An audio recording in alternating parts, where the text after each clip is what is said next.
Hi, this is Rosanami with student ID 250000805. Uh, in this video, I will provide a rationale for teaching strategies I use in two learning experiences, the STEM-based sync or float activity and drama and movement storytelling through dance activity. My focus will be on explaining why I choose these strategies, how they link to early years learning framework, and how they are supported by key theoretical perspective. First, let me explain the STEM activity. The teaching strategies I used here were primarily designed to promote inquiry, problem solving, and curiosity. For example, I used open ended questions such as what do you think will happen when we put the sponge in the water? Uh, these questions invite children to think critically, to test their ideas, and to communicate their reasoning with others. Another strategy was to encourage children to make predictions before testing object in water. This builds their confidence in expressing ideas even if the outcome is not what they expect, and helps them understand the sciences about testing ideas, not just being right. I also deliberately modeled and introduced scientific vocabulary such as float, sink, surface, and bottom. This gives children the opportunity to connect words with their observations, which is important for both oral language development and early scientific literacy. Uh, Through these strategies, my intention was not only to develop children's scientific thinking but also to build their communication skills and collaborative learning abilities. Uh, Another important consideration was inclusion. I ensured that all children could access and participate in the STEM activity.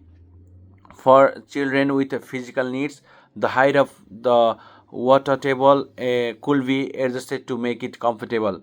For children with English as an additional language, I use visual supports, gestures, and modeling to ensure they understand and could contribute to activity. I also choose a familiar object like coin, ball, or spoon that are within the cultural knowledge of most children. This strategy reflects the EYLF principles of equity and respect for diversity, ensuring that every child feels capable of contributing.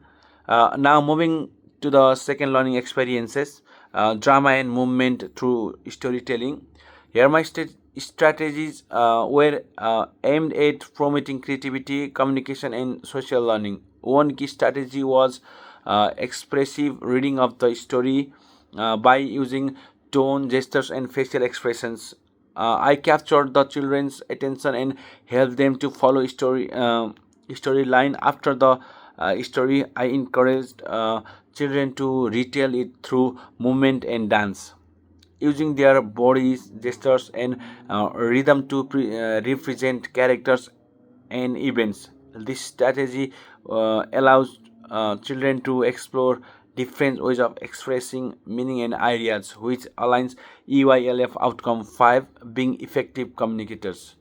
Another important strategy was giving children the chance to negotiate roles and collaborate in small groups. This not only builds their social skills but also support identity and confidence as outlined in outcome 1 of the EYLF. I also made sure that every child could participate in some way. For example, a child could be a narrator, a dancer, or use scarves and instruments. By modeling inclusivity, I demonstrate all that contribution are valued. For children with uh, movement limitations, movement could be adapted, such as using arm gestures or seated dance. These strategies ensure participation, belonging, and fairness. Across the across both experiences, my teaching studies reflected intentional teaching while still allowing child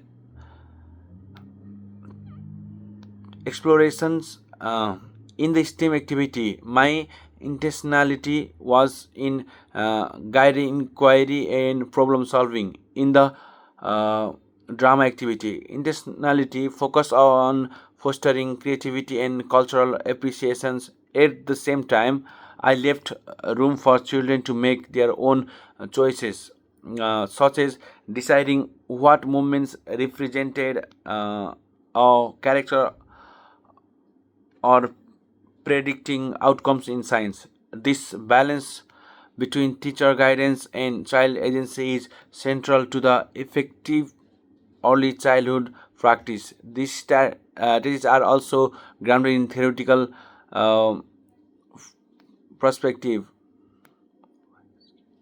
Bikesky's socio-cultural theory, Piaget's constructivist theory,